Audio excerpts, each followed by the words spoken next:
반갑습니다. 몸 건강, 마음 건강의 건강지킴이 임송합니다. 내가 힘들다 또는 외롭다라고 느껴질 때 우리는 어떻게 이겨낼까요? 사랑하는 사람과 만나서 그 외로움을 나누면 물론 좋을 텐데요. 또 이런 방법도 있습니다. 바로 내 추억 속의 음식을 먹는 거죠. 실제로 외로움을 달래주는 효과가 있다고 하는데요. 이 음식이란 것 안에 버무려진 추억을 함께 맛볼 수 있기 때문입니다. 많이 힘들 때, 또 외로울 때 여러분의 추억 속 음식으로 잘 이겨내셨으면 하는 바람 가져보면서 몸 건강, 마음 건강 오늘 순서 시작할게요. 라디오로 생방송되는 오전 11시 유튜브에서 원음방송 또는 몸 건강, 마음 건강 라이브를 검색하시면 실시간으로 방송에 참여하실 수 있고요. 오른쪽 하단에 구독 버튼 누르시면 원음방송의 다양한 컨텐츠들도 만나실 수 있습니다. 오늘 몸 건강, 마음 건강 서울시 서초구 서초 아이누리 한의원 황만기 박사님과 함께합니다. 건강 상담 원하시는 분들은 전화 주세요. 서울 02-823-2000번, 서울 전화 02-823-2000번이고요. 문자 상담도 가능합니다. 샵 8970 우물정 누르시고 8970으로 보내주시면 됩니다. 짧은 문자 50원, 긴 문자와 사진 문자는 100원의 정보 이용료가 부과됩니다. 신청하실 땐 상담받으실 분의 키, 몸무게, 연세를 적어주시고요. 얼굴 사진이나 아픈 부위의 사진도 함께 보내주시면 더욱 자세하게 상담받으실 수 있습니다.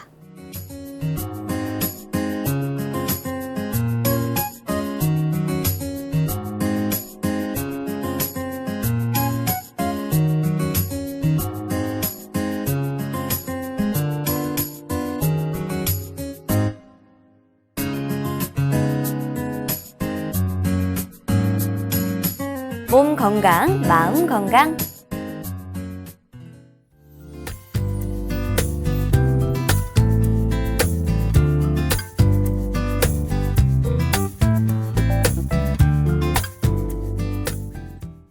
오늘 미니 강의는 황만기 박사님과 함께 소아청소년 코골이와 수면 무호흡증에 관한 내용으로 함께합니다. 박사님 안녕하세요. 예, 안녕하세요. 네, 박사님, 저희 조카들도 보면 아이들이 무슨 코를 골까 하지만 상당히 정말 어른같이 큰 소리를 내고 코를 골 때가 있더라고요. 맞습니다. 근데 이게 그냥 오늘 학교에서 좀 피곤했나 싶기도 한데 문제가 되기도 하나요? 문제가 되는 경우가 대부분입니다. 그런데 네. 오해하시는 경우도 또 굉장히 많으십니다. 좀 전에 MC께서 말씀을 주신 것처럼 네. 우리 애가 그냥 단순하게 그냥 코 고는 잠버릇이 있구나. 네, 네. 이렇게 그냥 생각을 하시거나 아니면은 날 닮아서 그렇구나. 오히려 맞아요. 그래서 신기해하면서 좋아하시면서 그거 코 고는 소리를 이렇게 찍어가지고 동영상으로 인스타에도 닮은 올리시고 꼴 그렇죠. 네네. 아니면 우리 애가 아까 말씀 주신 것처럼 요새 학교에서 좀 피곤했구나. 뭐가 이렇게 피곤하니까 어떤 걸 좀 잘 챙겨줘야지. 이렇게 이제 단순하게 생각하시고 오해하시는 경우가 너무 많으세요. 네. 이게 다 오해인가요? 완전히 오해입니다. 완전히 오해고 코골이의 본질은 네. 숨길이 약간 막혀 있다. 숨길이 상당히 막혀 있다. 이렇게 일단 기억을 하셔야 되는 겁니다. 그러면 숨길이 안 막혀 있다면 아무리 피곤해도 코를 골지 않는다 이렇게 생각해도 되나요? 물론 숨길이 안 막혀 있음에도 불구하고 구조적인 골격 구조에 문제가 있는 경우에 있어서는 코골이를 골 수가 있는데 그건 조금 이따 제가 이제 상세하게 말씀을 네. 드릴 것이고 일반적으로는 숨길 즉 기도 특히 이제 상기도 쪽 코와 관련된 상기도 쪽에 공기의 흐름이 차단돼서 나는 진동음이다 이렇게 생각을 하셔야 되는 겁니다. 즉 밤에 잘 때도 공기가 당연히 흘러가겠죠. 그렇죠. 폐 안으로 흘러 들어가는데 그 흘러 들어가는 과정 중에 여러 가지 이유로 인해서 근데 상당히 많은 이유가 사실은 아데노이드 비대나 편도 비대나 아니면은 상기도의 감염이나 만성 축농증이나 비염 같은 겁니다. 어쨌든 여러 이유들로 인해서 숨길이 부분적으로 또는 완전히 폐쇄가 되어 있으면 이 공기가 흘러가다가 이 연구계 조직이라고 하는 데가 있습니다. 네네. 그리고 혀뿌리 조직이라고 하는 데가 있는데 거기를 떨리게 만들어요. 네. 그래서 드르릉 드르릉 진동음이 발생을 하는 겁니다. 그거를 코골이라고 하는 거죠.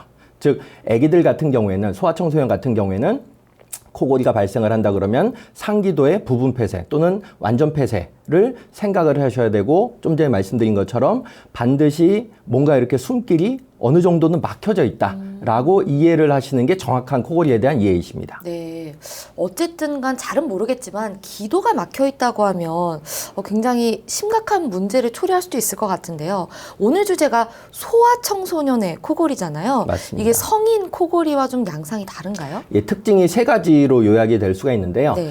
그 성인과 어린이는 그 해부학적으로 당연히 크기 차이가 발생을 하겠죠. 네네. 그러니까 코에 조그만한 폐색이 있어도 어른들은 여분의 공간이 있기 때문에 구강호흡으로까지 바로 이어지진 않는데 아기들은 조금만 코가 막혀도 네. 막힐 수밖에 없는 어떤 염증 반응이 있어도 바로 구강호흡으로 들어가게 됩니다. 입으로 숨을 쉬게 될 네. 수밖에 없는 상황이 초래가 된다는 거죠. 제가 구강호흡의 악영향에 대해서는 조금 이따 더 말씀을 드릴 것이고 어쨌든 네. 첫 번째 특징은 구강호흡이다. 두 번째는 이렇게 삑삑거리는 듯한 잡음이 섞인 코골이가 드러난다는 게 또 두 번째 특징입니다. 그리고 어른들 코골이 같은 경우에는 좀 단속적이라고 하죠. 네. 그러니까 코골이 하다가 말다가 코골이 하다가 말다가 그런데 아기들은 한번 막히게 되면은 다른 여분의 공간이 부족하다 보니까 지속적으로 코골이를 하게 된다. 이게 굉장히 중요한 성인 코골이하고 대비되는 특징 세 가지라고 할 수가 있겠습니다. 네. 그러면 소아청소년들은 왜 코골이를 하게 되나요? 소아청소년들 아까 좀 전에 말씀을 드렸는데 제일 압도적인 이유를 차지하는 원인이 뭐냐면 코 뒤쪽 저 깊숙한 곳에 아데노이드라고 하는 조직이 있거든요. 네. 그 아데노이드가 커져 있을 때 선천적으로 즉 아데노이드 비대증이 있거나 아니면 목 뒤쪽에 보면 편도선이라고 많이들 알려져 있는 편도가 커져 있는 선천적으로 그러니까 편도 비대증이 있거나 즉 아데노이드 비대나 편도 비대가 거의 코골이의 65에서 70%의 원인으로 작동을 합니다. 이건 선천적인 건가요? 대부분 선천적인 겁니다. 물론 감염에 의해서 조금 더 강화될 수는 있지만 대부분 선천적인 요인입니다. 네. 두 번째 요인은 사실은 알레르기 비염하고 만성 축농증처럼 코 안에 숨길이 막혀질 수밖에 없는 병증이 있었을 때 네. 사실은 이게 치료의 대상이 돼야 되는 게 굉장히 중요한 부분이고 네. 그다음에 이 골격 구조의 문제 아까 제가 잠깐 말씀드렸던 것처럼 선천적으로 이렇게 생겨먹은 아기들이 있으면은 그런 병증이 없어도 코골이가 드러날 수는 있습니다. 대표적으로 요것도 이제 코 숨기를 약간 좀 방해하는 요소로서 작용을 하는 골격 구조이긴 한데 네. 혀 자체가 굉장히 큰 사람들 그러니까 혓바닥이 기네 뭐 이런 이제 속어도 있지만 혓바닥이 큰 사람들 같은 경우에는 그래요? 이 숨길이 좀 막혀질 수밖에 없는 골격 구조입니다. 그리고 폐활량이 좀 약한 경우 네. 폐활량이 적은 경우에도 그렇고 기도 자체가 좁게 형성된 해부학적 구조를 가진 경우도 있어요. 그리고 또 애기들 스몰조라고 그래가지고 턱 자체가 굉장히 좀 작은 턱을 가진 애기들. 네. 유리턱이라고도 하죠. 그리고 우리 애기들 같은 경우에 그 치아가 좀 고르지 않아서 나타나는 코골이도 골격 구조의 한 요인이기도 합니다. 코의 문제뿐만이 아니라 구강 구조의 구강 문제가 구조의 상당히 문제. 영향을 미치네요. 그렇죠, 그렇죠. 그리고 또 하나는 높은 입천장을 가졌을 때 이런 경우에도 코골이가 발생될 수 있는 골격학적인 요인으로 작동을 한다. 네. 이렇게 이해하시면 좋으실 것 같아요. 그런데 이 코골이가 우리 아이는 매일 그렇지 않아요. 라면 좀 문제가 되지 않는다고 생각하실 수 있는 것 같거든요. 그러니까 피곤할 때만 그렇습니다. 이런 경우에도 문제가 된다고 봐야 하는 건가요? 그 미국 소아과학회에서는 제가 조금 이따가 이제 말씀을 드릴 수도 있겠지만 미국 소아과학회에서는 일주일에 네. 3번 이상 코골이가 드러난다. 그럼 일단 알람으로 생각을 해야 된다라고 얘기하고 있습니다. 즉 언제든지 수면 무호흡증. 사실은 수면 무호흡도 많이 들어보셨을 텐데 네. 수면 무호흡, 그러니까 아기들도 갑자기 코만 고는 게 아니고 갑자기 컥 그러면서 숨을 몇 초 동안 안 쉬는 거예요. 그런 아이들도 있나요? 있습니다. 코골이 있는 아기들의 거의 10%가 수면 무호흡증이거든요. 근데 수면 무호흡의 정의 자체가 1시간 동안에 네. 10초 이상의 무호흡증을 5번 이상 반복할 때 그거를 수면 무호흡이라고 하거든요. 근데 네. 사실은 코골이도 중요한 치료 포커스가 되는데 수면 무호흡이나 구강호흡은 더 중요한 치료의 포커스가 됩니다. 여러 가지 네. 악영향이나 부정적 영향을 끼치기 때문에 그건 조금 이따 말씀을 드리기로 하고 어쨌든 수면 무호흡증으로 갈 확률이 높은 애기들은 코골이가 일주일에 3번 이상 있는 애기들이 미국 소아과학회에서 이렇게 발표한 논문에 의거해서 말씀을 드리는 거기 때문에 우리 애가 간헐적으로 하는 것 같은데 3번 이상 한다. 그럼 네. 일단은 좀 깊이 생각을 하셔야 될 부분이다. 이렇게 정리를 해볼 수가 있을 것 같습니다. 네. 그리고 구강 호흡이 있잖아요.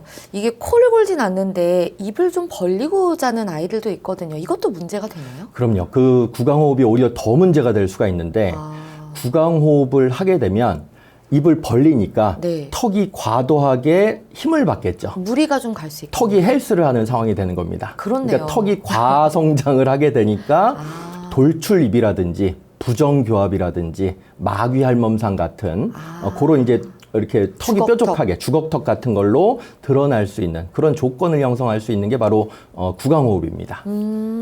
그러면 모든 치료에는 골든타임이라는 게 있잖아요. 아, 좀 관찰해봤더니 우리 아이가 일주일에 3번 정도 코골이를 하는 것 같다. 그럼 바로 뭐 병원에 내원하는 게 좋나요? 저는 골든타임 지금 아주 중요한 말씀을 하셨는데 모든 질병에는 골든타임이 있는데 코골이나 수면 무호흡이나 구강호흡 같은 경우에는 절대로 만 10세를 넘지 말고 조기에 발견해서 조기에 적극적으로 치료를 해야 된다. 이런 말씀을 아주 많이 드리고 있어요. 진료실 안에서도. 왜냐하면 만 10세가 왜 중요하냐면 네. 만 10세가 되면 대부분 기도 성장이 완료가 되는 시점입니다. 아기들이 좀 어리지만 그때가 되면 다 컸다는 얘기죠. 기도 자체는 형성 자체가 다 해부학적으로 어느 정도 완성되는 시점이기 때문에 그 이후에 좀 지켜보다가 너무 뭐 코골이가 학습에도 방해된다고 그러고 키 성장에도 방해된다고 그러는데 뭐 저절로도 좋아질 수도 네. 있지 않아 그러면서 이게 방치했다가 10세 이후에 아이쿠 이거 너무 점점 더 심해지네 스트레스 받으니까 그래서 오시는 경우가 종종 있는데 네.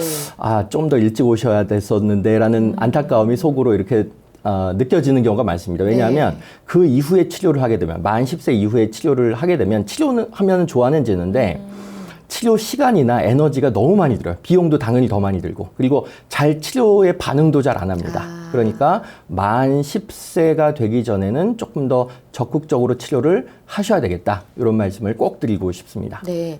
그러면 치료를 하지 않았다라고 했을 때 말씀하신 대로 잘못된 뭐 방식으로 기도가 성장을 했다라면 어떤 뭐 합병증들이 생기나요? 그렇죠. 저는 이제 전신에 걸친 내과적인 합병증에 대해서 모르시는 분들이 너무 많으세요. 대부분 코골이가 있다, 수면 무호흡이 있다, 구강호흡이 있다 그러면은 네. 그냥 뭐 키 성장에 좀 방해가 되겠구나 아니면 좀 사실 그것도 피곤하겠구나 참 큰 그것도 문제거든요. 굉장히 큰 문제이고 네. 성격이 좀 짜증스러운 성격이 형성이 되겠구나 아니면 뭐 이렇게 학습에 좀 방해 요인으로 작용을 하겠구나 이 정도의 영향 악영향만 생각을 하시는데 성격에도 영향을 미치나요? 성격에도 영향을 미쳐 굉장히 짜증스러운 성격이 형성이 되는 거죠. 왜냐하면 뇌 호흡이 잘 안 되니까. 그런데 지금 말씀드린 거는 오히려 약한 합병증이고요. 네. 더 심한 합병증, 어른들에게까지도 영향을 줄 수 있는 심한 합병증은 내과적인 합병증이 있습니다. 그게 뭐냐면 이 코골이나 수면 무호흡증이나 구강호흡을 지속을 하게 되면 심장에 무리를 줘가지고 심혈관계에 무리를 줘가지고 심장이 커지거나 고혈압 발생 확률이 굉장히 높아집니다. 그리고 네. 내분비계라고 하죠. 호르몬에 영향을 줘가지고 인슐린에 대한 저항성을 높임으로써 당뇨병 확률을 높입니다. 네. 그리고 성인병이라고 요새는 이제 대사증후군이라고 하지 않습니까? 대사증후군 확률을 또 높여요. 그리고 아까 말씀드렸던 것처럼 뇌 산소호흡이 좀 덜 원활하게 호흡이 좀 잘 안 되는 상황을 초래하기 때문에 ADHD, 그러니까 주의력 결핍 및 과잉행동 장애 같은 것들이 흔히 유발이 될 수가 있고 학습 능력이 당연히 떨어질 수가 있고 네. 아까 말씀드렸던 짜증스러운 성격 형성에도 상당히 기여를 한다. 그리고 키 성장을 아주 좀 이렇게 방해 요인으로서 네. 크게 작용을 하기 때문에 코골이나 수면 무호흡증 같은 것이 있으면서 성장이 충분히 이루어지지 않음을 저는 굉장히 많이 말씀드리면서 키 성장되게 하려면 코골이 치료해야 된다. 수면 무호흡증 치료해야 된다. 이런 말씀을 많이 드리고 있습니다. 물론 뭐 당뇨라든지 뭐 심장 비대증의 직접적인 원인이라고 할 수는 없겠지만 상당히 큰 원인으로 작용을 한다는 맞습니다. 말씀이시죠. 맞습니다. 방치를 하게 됐을 때는. 코골이가 그러면 있는 아이들이 심한 경우 무호흡증이 된다고 하셨는데 모두가 이렇게 뭐 심해지는 건 아닌 거죠. 그렇진 않습니다. 다행히 코골이 있는 아기들의 한 10% 정도, 15% 네. 정도만 수면 무호흡증으로 진행이 되는데 진행이 될 확률이 높은 아기들이 있는 겁니다.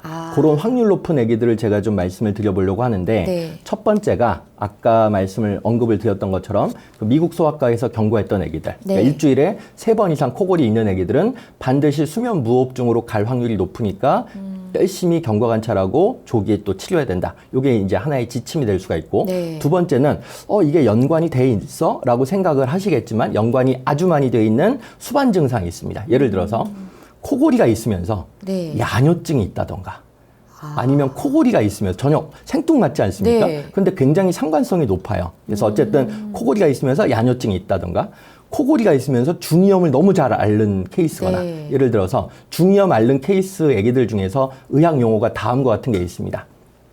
오타이티스 미디어 프론 칠드런이라고 네. OMPC라고 그러니까 네, 네. 중이염 성향 어린이인 거죠. 그러니까 3, 4개월에 한 번 이상 중이염을 앓으면 OMPC에 해당이 되는 이게 실제로 이런 아이들을 뭐 정의해 놓은 게 있습니다. 중이염 성향 어린이. 어쨌든 그런 성향의 어린이, 중이염 성향 어린이가 코골이와 동반이 되거나 아니면 고막 절개술을 시행했던 애기이거나 네. 아니면은 잦은 감기에 노출되는 애기들. 그리고 맨날 그 코골이 하면 당연히 낮 시간 동안에 피곤해하지 않겠습니까? 네. 피곤해가지고 학습 부진을 보이는 애기들, ADHD 경향성을 보이는 애기들, 요런 이제 야뇨증서부터 지금 말씀드린 요런 것들이 코골이하고 직접적인 연관은 없을 것도 같은데, 네. 요런 증상들이 수반되어서 코골이와 같이 드러나면 수면 무호흡 가능성이 매우 높아지는 겁니다. 그러니까 요런 증상들이 수반되는지도 같이 꼼꼼하게 살펴보셔야 된다. 그리고 같이 치료를 하셔야 된다. 이런 말씀을 꼭 드리고 있습니다. 네. 그런데 코골이 치료를 하는 것이 뭐 아이들의 경우 말씀하신 대로 비대한 뭐 편도를 가지고 있을 때 절제술을 한다고 했어요. 그냥 봤을 때는 좀 큰 수술 같은데 이걸 하면 어쨌든 완치가 되나요? 그런 질문을 제가 매일매일 받습니다. 그런데 또 드렸네요, 제가. 저는 이제 다음과 같은 근거 있는 말씀을 드립니다. 뭐냐 하면 편도 절제나 아데노이드 절제가 코골이나 수면 무호흡의 65에서 70%의 원인으로 작동한다고 해서 네. 그거를 없앤다고 코골이가 완치되진 않습니다. 물론 상당히 좋아지는 애기들이 있어요. 네. 감기에 잦은 어떤 감염으로부터도 좀 해방되는 애기들도 많이 있긴 한데 그래서 적응증에 해당되면 저도 수술하라고 보냅니다. 그런데 요번에 또 미국 소아과학회에서 발표된 대규모 전향적 임상 연구에 따르면 4분의 1, 그러니까 네. 코골이 때문에 아데노이드 절제나 편도 절제를 했던 애기들의 25% 정도의 애기들은 그런 절제를 했음에도 재발이 되는 거예요. 그리고 더 놀라운 사실은 만 7세 이후에 수술을 했거나 네. 아니면 비만 경향이 있거나 아니면 천식 경향을 가진 애기들이라면 비록 코골이의 원인으로 상정되어서 편도절제나 아데노이드 절제를 수술을 한다고 하더라도 4분의 3이 재발을 하더라. 라고 하는 게 대규모 전향적 임상 연구를 통해서 이미 발표가 되었습니다. 그래서 저는 수술이 모든 거의 해결책, 최종적인 솔루션이 전혀 아니다. 오히려 아까 말씀을 잠깐 드렸던 것처럼 숨기를 막고 있는 그런 병증들에 대한 포커싱을 맞춘 치료가 굉장히 중요하다. 그래서 만성적인 축농증이나 비염에 대해서 포커스를 맞춘 체질 개선 요법이 굉장히 중요하다. 네. 이런 말씀을 매일매일 강조드리고 있습니다. 네. 그런데 어쨌든 상당한 효과를 보이는 아이들이 있잖아요. 그러면 편도 절제술을 염두하실 수밖에 없을 것 같은데. 맞습니다. 편도라는 걸 절제했을 때 생기는 문제점은 없나요? 뭐 특별히 문제점은 없는데 그러니까 사실은 인간 자체는 오랜 진화적인 결과물로서의 존재이기 때문에 네. 옛날에는 맹장도 특별히 쓸모없는 기관이다, 기능적으로 쓸모없다고 그래서 꼭 없어도 된다. 서비스로 떼주기도 하고 개복 수술을 했었을 때 그런 이제 무지했던 시기가 있었습니다. 그런 때가 60년대, 있었나요? 70년대까지만 해도 네. 맹장은 뭐 아무것도 기능이 없어, 퇴화 기관이야. 그래서 잘랐거든요. 그냥 서비스로 잘라줬던 때가 있었습니다. 네. 근데 지금은 절대로 그런 무지한 행동을 하지 않죠. 왜냐하면 맹장 자체에서도 인체에 굉장히 유익한 도움이 먼지를 되는 걸러준다고 들었어요. 그렇죠. 호르몬도 많이 분비를 하기 때문에 어쨌든 맹장 자체를 그냥 잘라주는 무지한 행동을 하지 않는데 어쨌든 그러니까 위험도와 리스크를 같이 봐야 되는 겁니다. 네. 잘랐었을 때 우리 애기는 리스크에 비해서는 베니핏이 훨씬 더 크겠구나. 그러면 이제 자르는 수술을 저도 권유를 하기는 합니다. 근데 어쨌든 4분의 1은 이게 재발 확률이 네, 잘랐음에도 4분의 3 이상이다. 불구하고 있을 수 있다. 네. 근데 4분의 3까지 올라갈 수 있는 조건에 해당된다면, 즉 비만이거나 네. 천식이 동반된다면 조금 보존적 치료를 먼저 하고 그 다음에 수술적 요법은 나중에 고려를 하는 게 어떻겠느냐라는 제안 말씀을 보통 드리고 있습니다. 네. 코골이나 그러면 수면 무호흡증을 한의학에서는 어떤 식으로 접근하나요? 한의학에서는 딱 두 가지 원인으로 접근을 합니다. 한의학에서는 기도의 숨길의 원활한 흐름을 방해하는 요소로서의 원인을 두 가지로 상정하는데 하나는 습단 습담이라고 하는 노폐물이고, 네. 그러니까 수액대사의 정체물을 습담이라고 하는데, 두 번째는 열이 오래 뭉쳐가지고, 즉 염증 반응이 오래돼서 나타나는 독성 반응이다. 그래서 열독, 그러니까 습담과 열독 두 가지로 보통 원인을 상정을 하고요. 네. 그 다음에 체질적으로 봤었을 때는 소양인 애기들, 그리고 열태음인 애기들에게서 이런 습담이나 열독 현상이 잘 발생을 하기 때문에 보통 코골이나 수면 무호흡증 있는 애기들은 소양이나 태음인 애기들이 많거든요. 그래서 소양이나 태음인 애기들한테 맞는 체질 처방에다가 습담과 열독을 배출해주는, 네. 그러면서 호흡기 명령을 좀 높여줄 수 있는 방식, 그리고 붓기를 빼주는 방식으로 처방 설계를 많이 하게 되는데, 이렇게 인터넷 찾아보시면 나오는 아주 유명한 그 코골이 대처 처방이 있습니다. 네. 수면 무호흡증 대처 처방, 애기들, 소아청소년들한테 많이 쓰는 처방이 가감 양격산이라고 하는 처방이 있습니다. 그리고 네. 양격산화탕이라고 하는 처방이 있는데, 네. 말 그대로 양이 서늘할 양자거든요. 그러니까 뭔가 이렇게 뭉쳐있는 열독을 팍 풀어준다라고 하는 개념의 조어인데요. 이 처방을 하게 되면 약이 굉장히 쓰긴 하지만 굉장히 드라마틱하게 코골이가 많이 줄어드는 효과를 매번 관찰을 할 수가 있습니다. 네. 그리고 코와 관련되어서 비염이나 축농증을 관리한다는 측면에서 침 치료를 같이 해줬을 때 훨씬 더 높은 효과를 볼 수 있다. 이렇게 또 정리를 해볼 수가 있을 것 같습니다. 네. 코골이와 수면 무호흡증은 합병증까지 이렇게 알아봤는데 아이들이 보통 입을 벌리고 잔다. 이게 얼굴의 구조를 변형시키는 것 이외에 다른 문제점도 있나요? 예, 다른 문제점도 발생을 시키는데 구강호흡을 하게 되면 왜 코로 숨을 안 쉬고 입으로 숨 쉬어도 똑같을 것 같은데, 어차피 숨 쉬는 건 네. 똑같은데 왜 구강호흡이 그렇게나 문제가 될까라고 한번 제가 질문을 많이들 드리거든요. 네. 진료실에서. 그거 왜 똑같을 것 같은데요? 이렇게 어머님들이 말씀 주세요. 그런데 네. 완전히 차이가 납니다. 왜냐하면 아까 제가 진화 말씀을 드렸는데 네. 코는 호흡을 잘하기 위한 방식으로 진화된 기관인 것이고, 네. 입은 잘 먹기 위한 기관으로 진화가 된 네, 거죠. 네. 즉 코와 입은 차이점이 뭐냐면, 코로 만약에 호흡을 하다가 입으로 호흡을 하게 되면, 구강호흡을 하게 되면 코 안에는 있는 게 입 안에는 없는 게 있습니다. 그게 바로 여과장치입니다. 정화장치죠.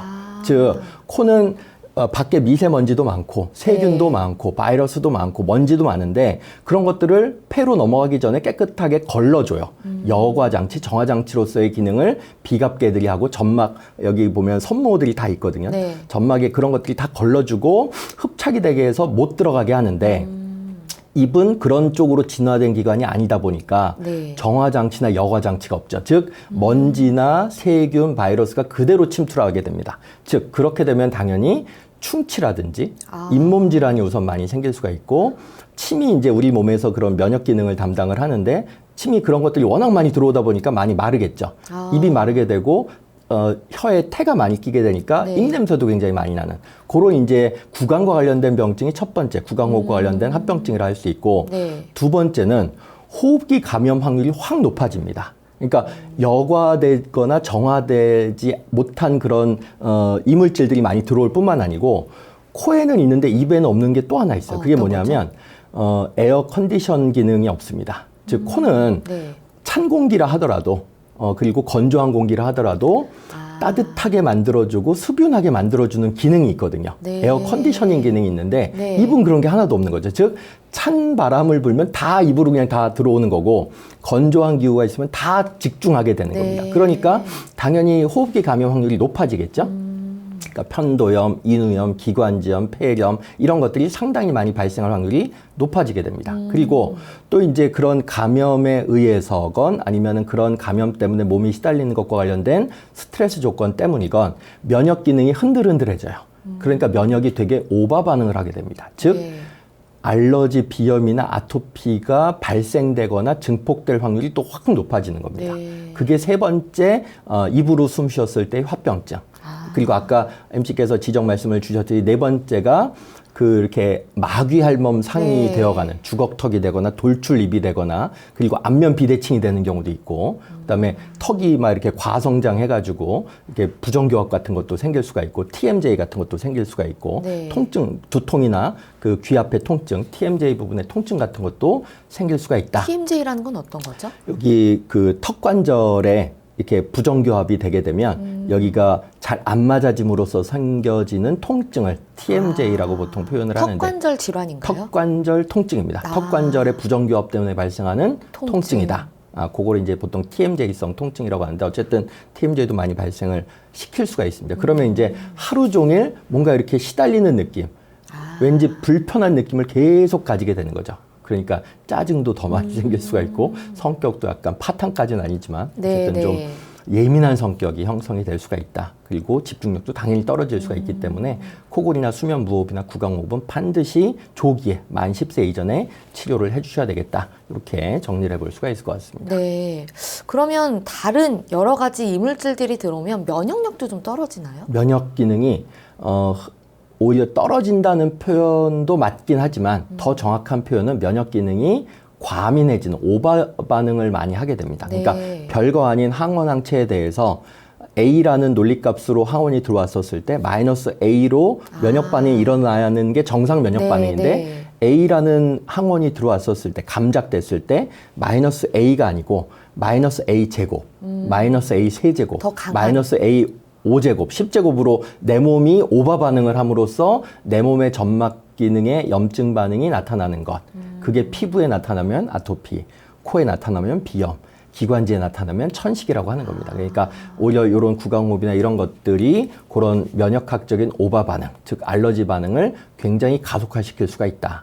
그러니까 함께 그리고 열심히 치료를 조기에 해야 된다. 이런 말씀으로 정리를 해볼 수가 있을 것 같습니다. 비염이 코골이나 아니면 무호흡증 등을 일으키기도 하지만 이 무호흡증이라든지 뭐 입으로 숨 쉬는 이런 것들이 오히려 비염을 악화시키기도 하는 거네요. 맞습니다. 서로 상호적으로 악조건을 만드는 악순환에 빠지게 만드는 거죠. 네. 그러면 뭐 코골이나 수면 무호흡증 대 도움되는 뭐 음식이나 한방차 같은 것들도 있을까요? 예, 한방차 몇 개를 제가 추천을 드려보려고 하는데 몸에 좀 열이 많은 체질이신 분들 같은 경우에는 코골이나 수면 무호흡증이 있는데 몸에 열이 많다. 그러면은 칡차가 굉장히 도움이 됩니다. 갈근 차라고 하죠. 그리고 몸이 좀 평소에 좀 차신 분들 같은 경우에는 계피차가 굉장히 추천할 만합니다. 그리고 좀 전에 언급을 드렸던 것처럼 알러지 반응이 좀 잘 일어나는 알러지 체질인데 코골이가 있다. 그러면 형계라고 하는 약재가 굉장히 항알러지 기능이 좋은 약재거든요. 그래서 형계차 같은 걸 추천을 많이 드리고 있고요. 그 다음에 호흡기 전체의 면역력을 높여서 상기도 감염 자체를 좀 제어해야 되겠다. 숨기를 좀 전반적으로 열어야 되겠다. 이렇게 생각이 되어지시면 도라지를 좀 꾸준하게 길경차라고 하는데 도라지를 좀 꾸준하게 드시고 무엇보다도 제일 중요한 거는 물을 많이 먹는 게 사실은 굉장히 중요한 섭생법이다. 이렇게 또 강조를 드려볼 수 있을 것 같습니다. 네. 그런데 사실 아이들 중에 우리 아이는 몸이 차요 이런 경우가 잘 없거든요. 맞습니다. 대부분 열이 많이 나고 항상 뛰어다니고 땀이 나고 하거든요. 맞습니다. 그럼 아이들도 좀 체질 검사를 정확한 진단을 위해서 받는 게 좋을까요? 맞습니다. 지금 아주 정확한 지적을 주셨는데 아기들 중에서 열 자체가 그냥 몸 전체에서 펄펄 끓는 아기들도 있고 대부분 소양지체니까 그런 아기들 쓰는 약이 좀 다르고 여자애들 같은 경우에는 위에는 땀이 엄청 많이 나고 위에는 더워하는 것 같은데 얼굴 쪽에만 배꼽 아래 팔다리는 엄청 찬 애들이 또 있어요. 이런 애기들은 실제로는 순환이 안 되는 애기들인 겁니다. 그러니까 똑같이 열이 많은 것처럼 겉으로는 보여도 실제로는 비위계통이 차거나 약한 애기들도 분명히 존재하기 때문에 가까운 한의원 가셔가지고 체질 상담을 받으시고 병증에 대해서 좀 이렇게 검사를 받으시면 우리 애기가 어디에 속한 애기구나, 어느 카테고리에 속한 애기구나 라고 바로 판별을 받으실 수 있으니까 혹시 코골이가 있으신 애기를 둔 부모님이 계시다면 가까운 한의원 방문하셔가지고 상담과 처방을 받으시면 좋을 것 같다. 이렇게 말씀을 드릴 수가 있을 것 같습니다. 우리 아이는 물론 부모님께서 제일 잘 아시겠지만 좀 정확한 전문적인 진단도 받아보시는 것도 좋겠네요. 맞습니다. 그러면 실제로 치료 사례를 좀 몇 가지 들어서 설명을 해주시면 우리 아이는 이런 뭐 카테고리에 속하는구나 좀 이해하기가 더 쉬우실 것 같은데요. 치료 사례는 멀리 있지 않습니다. 제가 바로 소아 청소년 시기에 코골이와 수면 무호흡으로 오랫동안 이비인후과 단골 환자였었습니다. 그리고 입도 많이 벌리고 숨을 쉬는 그런 상황이고 우리 들으시면 이렇게 느낌이 오실 수도 있는데 우리나라의 계절적 상황에서 9월, 10월, 11월 달이 좀 이렇게 코가 안 좋아지는 시기거든요. 건조해지고 추운 어떤 바람이 오니까 저 같은 경우에는 다른 계절은 모르고 옛날에는 사시사철 문제가 되는데 지금은 환절기에만 약간 좀 심해서 몸의 컨디션이 떨어졌을 때 또 이제 코골이가 드러나는 그런 상황이 되고 있는데 저는 이제 대학교 한의과 대학 입학해가지고 그 코골이와 수면 무호흡증 그러니까 만 10세가 한참 넘었음에도 불구하고 그래도 거의 90% 이상 개선이 이루어졌어요. 그래서 저 같은 좀 이렇게 늙은 나이라고 해야 되나? 20대 이후에 치료를 네, 하더라도 성인이 되고 굉장히 나서. 많이 개선 확률을 높일 수 있는 처방들, 아까 말씀드렸던 가감양격산이나 양격산화탕, 또 저는 침치료도 많이 받았거든요. 그래서 그런 것들을 통하면 굉장히 건전한 코 상태를 만드실 수 있겠다라고 저는 아주 자신 있게 말씀을 드릴 수가 있을 것 같습니다. 그런데 사실 우리 아이가 예를 들어서 3회 이상 아주 심하게 코를 골다 하면 뭐 직접적으로 치료를 받기가 쉬우실 것 같은데 이게 참 애매한 게 가끔 그래요. 뭐 일주일에 한두 번 그래요. 뭐 안 그럴 때도 있어요. 하시면 그냥 우선은 좀 지켜보시면 될까요? 맞습니다. 근데 지켜보는 과정으로 결정을 하시기 전에 우리 애 코 내부 소견이 어떤지를 반드시 비내시경을 통해서 검사를 한번 받아보실 필요가 있습니다. 요새 네. 한의원 가셔도 다 비내시경 검사를 받으실 수가 있는데 어머님들께서 굉장히 이렇게 저는 뭐 혼낸다는 표현이 좀 그렇긴 하지만 아유 우리 애기 코가 이 정도 될 때까지 애기가 호소 안 했다고 너무 방치하셨다 이런 케이스들이 상당히 많거든요. 네. 즉 피부에 눈에 보이는 가시적인 피부에 조그마한 뭐 뾰루지 하나만 나도 어머님들이 난리가 나시는데 네, 이거 빨리 그렇죠. 없애야 된다. 코는 엄청 많이 부어 있어도 애기들이 효자 효녀 애들은 자기가 많이 이렇게 불편해도 자기 불편함을 적극적으로 호소 안 하는 애기들이 굉장히 많습니다. 이게 만성이다 보니까 만성, 불편한지를 그렇죠, 모를 그렇죠. 수도 있을 것 같아요. 거기에 적응을 한 애기들도 상당히 많고 그러니까 코는 엄청 답답했을 텐데 보상성 호흡, 즉 입으로 호흡을 계속 하고 있기 때문에 코의 불편함을 정확하게 모르시고 아이쿠야 그러면서 너무 심하게 부었다라고 하시면서 이렇게 눈물 보이시는 어머님들도 꽤 되세요. 그러니까 우리 애기의 진술에만 의존하는 부정확함을 탈피하시고 가까운 한의원 가셔가지고 비내시경 진찰을 받으시면 즉각적으로 우리 애기가 숨길이 얼마나 막혀 있는지를 바로 아실 수가 있습니다. 그러니까 네. 그렇게 받은 다음에 별거 아니네요 진짜. 그리고 우리 애기는 그럼 뭐 입술도 안심하실 수 뭐 안 있습니다. 말라 있고 뭐 코골이도 뭐 특별하지 않고 아주 가끔씩만 드러나는 건 숨길이 막혀서라기보다는 그냥 잠깐 감기 걸려가지고 그랬거나 정말 피곤해서 그랬겠네요. 그러니까 안심하셔도 됩니다. 이런 얘기를 들은 다음에 지켜보셔야지 아무 근거도 없이 의학적 소견도 없이 지켜보다가 만 10세가 넘어가면 그런 키성장이나 학습의 부진도 충분히 야기할 수 있는 위험도를 높이는 거니까 그런 부분은 잘 참작을 하셔가지고 조기 한번 검사를 받아보시는 거를 강력히 추천드립니다. 네. 끝으로 사실 이건 어떻게 보면 코골이랑은 연관이 없을 수도 있는데 그 저희 초등학교 때 보면 갑자기 수술을 하고 오는 친구들이 있었어요. 그렇죠, 그렇죠. 그러면서 뭐냐 이제 초등학생들이니까 좀 놀렸죠. 성형수술 그렇죠. 받았다고. 근데 자기가 네. 이게 코가 휘어 있어서 뭐 이러이러해서 예. 수술을 받았다 하는 예, 친구들이 있었거든요. 맞습니다. 이게 코가 좀 휘어 있거나 뭐 예를 들면은 넘어져서 그랬거나 아니면 원래 구조적으로 그렇거나 해서 아이들이 좀 코가 뭐 정상적인 범위가 아닐 때 수술을 하는 게 좋나요? 저는 그렇게 코가 육안적으로 봤을 때에도 굉장히 심하게 네. 양쪽에 기압차, 대기압차를 야기시킬 정도로 휘면은 당연히 수술을 권유할 수도 있지만 그런 네. 애들은 극히 드뭅니다. 아. 그러니까 약간 휘어 있는 정도이고요. 인체가 굉장히 이렇게 그 데칼코마니처럼 이게 좌우 대칭이 완벽할 것처럼 느껴지지만 그렇죠. 그랬으면 좋겠다라고 하는 건 인간의 어떤 그냥 이미지일 뿐이고 실제로는 조금씩 비대칭성이 존재합니다. 네. 그렇기 때문에 그러니까 비중격이라고 표현하죠. 비중격의 만곡 현상이 약간 있는 것이 코골이나 뭐 구강호흡이나 수면 무호흡의 결정적 원인이 되는 경우는 거의 없다. 그러니까 그걸 통해서 뭔가 이렇게 조절을 한다라고 하는 건 조금 방향성에 있어서 좀 오류가 있는 상황이다. 네. 라고 저는 말씀을 드릴 수가 있을 것 같습니다. 크게 문제가 되지 않는다면 그렇죠. 네, 그냥 일반적으로 약간 뭐 비대칭인 경우는 넘어갈 수도 있다. 그렇죠, 그렇죠. 네, 알겠습니다. 오늘은 소아청소년의 수면 습관에 대해서 알아보는 시간이었는데요. 박사님 좋은 말씀 감사합니다. 감사합니다. 미니 강의 오늘은 황만기 박사님께서 소아청소년 코골이와 수면 무호흡증 그리고 구강호흡에 대해서 자세히 강의해 주셨습니다. 미니 강의 함께 하시면서 궁금한 점 있거나 오늘 강의 주제와 연관 없더라도 평소에 건강 상담 받고 싶었던 분들 전화 주세요. 본인 증상은 물론 가족이나 지인의 증상도 상담 가능합니다. 서울 전화 02-823-2000번으로 전화 주시면 되는데요. 몸 건강, 마음 건강이 라디오로 생방송되는 평일 오전 11시부터 정오 사이에 전화 열어두고 있습니다. 문자로도 상담 신청 받고 있는데요. 문자 참여는 샵8970, 우물정 8970입니다. 짧은 문자 50원, 긴 문자, 사진 문자는 100원의 정보 이용료가 부과됩니다.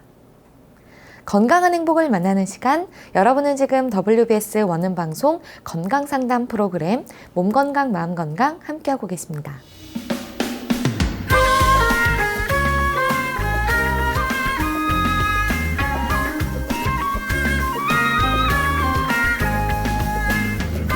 날이면 날마다 찾아오는 시간이 아닙니다. 약이 되고 복이 되는 꿀 같은 건강정보 튼튼보감 시간입니다. 오늘 주인공은 능이버섯입니다. 능이버섯은 건강에 어떤 도움을 주는지 박사님께 여쭤볼게요. 박사님, 주변에 보면 능이버섯 요리 전문점도 상당히 많거든요. 맞습니다. 이게 우리 몸에 어떤 효능이 있나요? 예, 능이버섯 그 효능 말씀드리기 전에 갑자기 입맛이 돌게 되는데요. 3대 버섯이 있죠. 송이버섯, 표고버섯, 능이버섯. 근데 그 중에서도 능이버섯이 향과 맛이 굉장히 뛰어나다 그래서 네. 능이버섯을 향이버섯이라고도 일컫습니다. 네. 향과 맛이 좋다.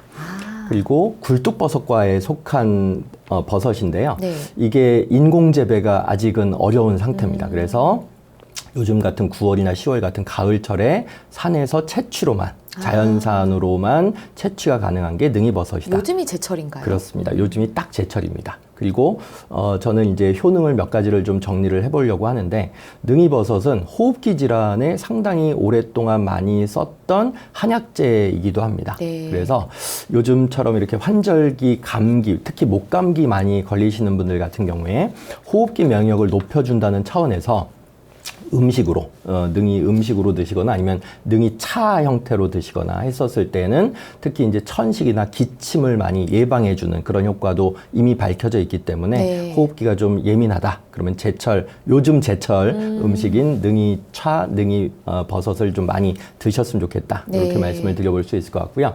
두 번째는 이게 면역 기능을 굉장히 많이 높이고 또 약간 이어지는 부분이 있는데 렌티안이라고 하는 성분이 과학적으로 밝혀져 있는데 이 렌티안 성분이 굉장히 많이 들어가 있어요. 근데 렌티안 성분이 무슨 역할을 하느냐? 항암 효과를 냅니다. 즉 암세포의 증식을 억제하는 효과 그리고 암세포 발생을 예방하는 효과도 렌티안 성분이 있기 때문에 네. 이 렌티안 성분이 많이 들어있는 능이버섯을 암 환자분들한테도 저는 많이 추천을 드리고 있고요. 네. 그다음에 성인병, 그러니까 그 성인병을 가지신 분들 같은 경우에도 콜레스테롤 수치를 이게 낮추는 기능이 있기 때문에 저는 많이 권유하고 있는 그런 상황입니다. 네, 능이버섯이 또 소화에 좋다 그러더라고요. 특히 고기 먹고 좀 얹힌 것 같을 때 먹으면 좋다고 하던데 맞나요? 예, 아주 정확한 말씀이십니다. 능이버섯은 천연 소화제라고도 불려요. 네. 그 능이버섯은 예로부터 민간에서 고기 먹고 체했을 때 먹는 버섯이다. 이렇게 많이 또 알려져 있습니다.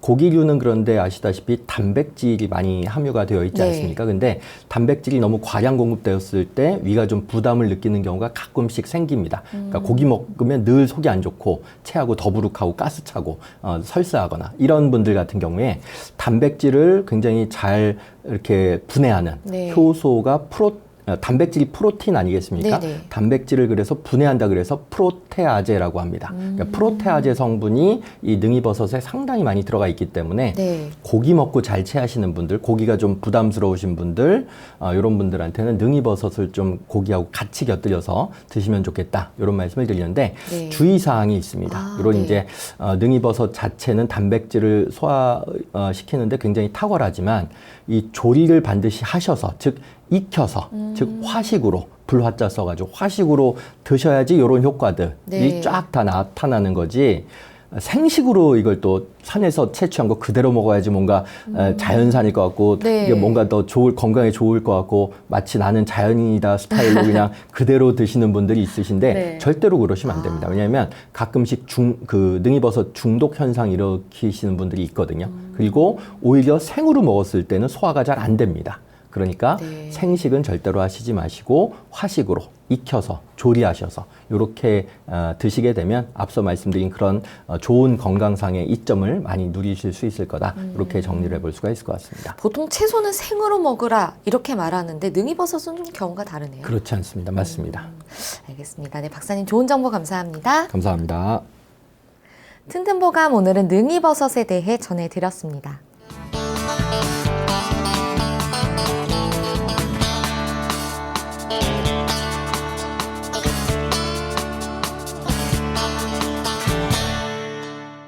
자, 그럼 오늘의 건강상담 시작해 볼 텐데요. 건강상담은 체질이나 상황에 따라 개인차가 있을 수 있다는 점 미리 말씀드립니다. 상담 전화 서울 02-823-2000번입니다. 몸건강, 마음건강은 TV와 라디오를 통해 방송됩니다. 원음방송TV는 스카이라이프 채널 187번, KT 올레TV 239번, SKBTV 309번, LG 플러스 278번, 딜라이브 239번, CJ헬로 238번, 현대 HCN 549번, 제주 KCTV 375번, 금강방송 796번입니다.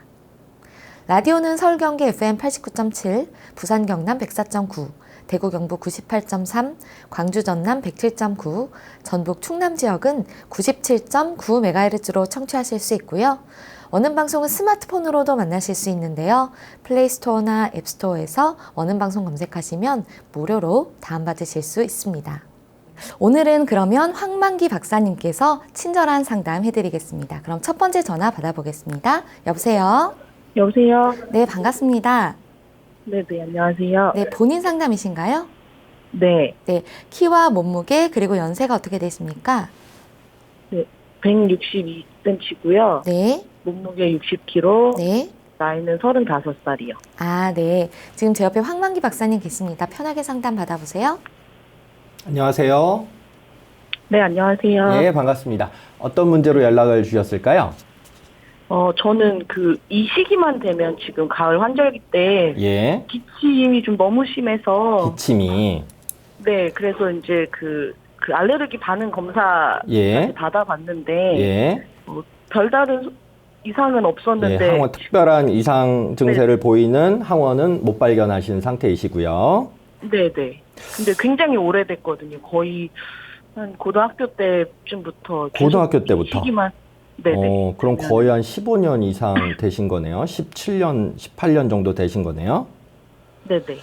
그 기침 증상이 가을철에 들어오면서 갑자기 심해진다고 그랬는데 여름철에는 거의 없으신 건가요? 가을철에만 주로 나타나신 이때만. 건가요? 네. 봄철은 어떠세요? 사실은 3, 4, 5월 달도 좀 만만치 않은 계절이긴 한데요.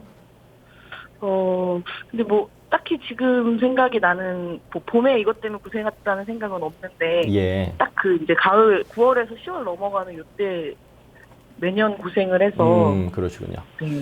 사실은 우리나라, 밤에 이제, 예. 네네. 밤에 자다가도 이렇게 거의 살에 들리듯이 기침을 해서 잠이 또 자주 깨기도 하거든요. 예. 혹시 한랭 알러지 같은 얘기는 못 들어보신 거죠? 그러니까 추운데 나가니까 피부 트러블이 갑자기 생겨가지고, 두드러기처럼 생겨가지고, 가려움증이라도 생겨가지고, 그런 상황은 별로 없으셨었고요. 네. 왜 제가 그걸 여쭤봤냐면, 우리나라의 알러지 반응이 증폭되는 대표적인 두 시기가 있습니다. 3, 4, 5월 달, 9, 10, 11월 달인데, 지금 연락 주신 분, 상담 주신 분 같은 경우에는 봄철보다는 가을철에 조금 더 민감하게 기침 반응이 집중적으로 드러난다고 말씀을 주셨기 때문에, 이거는 기후적인 인자, 즉 이제 차가웁고 건조하다는 기후적인 인자하고 좀 관련성이 높아 보여서 이제 그런 질문을 드렸던 거예요. 지금처럼 이제 네. 기침하신다는 말씀이시죠? 지금도 기침을 네네네. 하시네요. 혹시 병원에서는 천식기가 있다, 아니면 이형 천식기가 있다, 이런 진단명은 못 받아보셨고요. 네, 천식 검사도 했었는데, 그래서 예. 20대 초반에, 예, 사실 양방병원에서는 딱히 진단이 없었거든요. 예, 그러시군요. 혹시 한의원에서 이렇게 상담을 받아보시거나 처방을 좀 받아보시거나 하신 네. 적은 없으시고요. 네. 특별히 가래가 동반이 많이 되거나 열이 동반이 되진 않으시죠? 네. 그냥 이렇게 기침만? 그냥 잔기침으로. 잔기침으로. 네. 목이 혹시 간질간질한 느낌도 있으신가요? 조금 있는 것 같아요. 물 어떤 조건, 예를 들어 물을 많이 좀 먹는다거나 오미자차를 먹는다거나 조금 완화될 수 있는 어떤 조건이 있을까요? 평상시에 해보셨던 것 중에. 예를 들어 뭐 사우나 같은 데 가면 약간 덥기도 하고 습하니까 기침이 좀 완화되는 경우도 있거든요. 그 완화는 잘 모르겠는데 오히려 커피 같은 걸 마시면 더 심해지죠. 경향이 그렇죠. 있어요. 커피를 마시면 카페인 성분 때문에 교감신경이 흥분 반응을 하니까 점막이 더 건조해지거든요. 그러니까 당연히 그거는 더 기침이 심해지는 경로를 가시는 겁니다. 그러니까 앞으로는 커피는 최대한 자제하시고 적어도 환절기 다 끝날 때까지는 대체로 저는 오미자차 같은 거를 대체 음식으로 좀 활용하시면 기침 증상 완화에도 상당히 도움이 될 것 같아요. 그냥 허브티 같은 건 어떤가요? 그렇죠. 사실 허브티. 오미자는 좀 카페에서 사기가 쉽지 않아서. 그렇죠. 그러면 맞아요. 허브티 중에서 녹차는 빼고. 녹차는 녹차는 왜냐하면 녹차는 또 카페인 성분이 많이 들어가 있거든요. 홍차도 마찬가지예요. 그것도 빼셔야 돼요. 그러니까 그냥 저는 허브티 말고 그냥 물 드시는 게 제일 좋을 것 같아요. 물을 많이 드시고 뭐 시간적인 제한 때문에 충분히 말씀드리지 못할 수도 있지만 일단 중요한 것부터 짚어드려 보자면 우리 연락 주신 분 같은 경우는 기도 과민 항진 반응이라고 한번 포털에서 검색을 해보시면 나오실 것도 같은데 기도 과민 항진 반응, 즉 염증 반응이 전혀 없음에도 불구하고 내 몸 자체가 기후에 예민하든지 스트레스에 예민하든지 하게 되면 보통 2, 3개월 아니면 6개월에서 12개월도 지속될 수 있는 기침 반사가 튀어나오는 경우가 있습니다. 그거를 무슨 뭐 폐렴이나 기관지염이나 천식이나 이거하고 상관없고 알러지 반응도 아닌데 그냥 기도 과민 항진 반응이라고 표현해요. 그래서 기도가 뭔지는 모르겠는데 항진 반응, 그러니까 반사적 반응이 너무 격렬하게 드러나서 기침 반사가 튀어나오는 거죠. 그래서 이 매일매일 좀 번거로우실 수 있겠지만 저는 사우나 같은 거 하시거나 물 많이 드시거나 세숫대에다 뜨거운 물 받아놓고 해가지고 이렇게 공기 수증기 흡입하시는, 그래서 기도의 과민도를 완화시키는 방식으로 섭생을 하시고 그 다음에 한의원에 혹시 가시게 된다면 청상보화탕이라고 하는 아주 유명한 만성 기침에 쓰는 기도가 청상보화탕. 그러니까 청상이 뭐냐면 위에 있는 상자를 써가지고 위에 있는 어떤 격렬함을 내려두리, 그러니까 서늘하게 식혀주고 보하, 아래쪽에 있는 신기운을 좀 강화시킨다. 그래서 청상보화탕이 오래된 만성기침의 제일 대표적인 처방입니다. 이 처방 말고도 뭐 해표이진탕이란 처방도 있고 치유산이란 처방도 있고 그건 이제 한의사 선생님이 알아서 변별을 해주실 거라고 생각을 하는데 어쨌든 그런 기침 증상에 너무 이렇게 그냥 양약도 썼는데 아무것도 효과가 없었고 알러지 검사했는데 항원도 없으니까 그냥 한절기마다 나는 늘 이래야 될 것 같아 라고 포기하지 마시고 아까 말씀드린 그런 섭생법을 적극적으로 시행을 하시면서 청상보화탕이나 그런 해표이진탕이나 이런 처방을 좀 꼭 한번 받아보세요. 상당히 많이 도움이 되실 겁니다. 그리고 체질 개선 자체, 그러니까 요번 자체의 어떤 지금 나타나고 있는 증상 개선만 도움이 되는 게 아니고 호흡기의 그런 이제 과민도를 낮출 수 있는 계통의 처방들이거든요. 아까 제가 말씀드린 처방이. 그러니까 그런 것들은 상당히 체질 개선에 도움이 될 것 같습니다.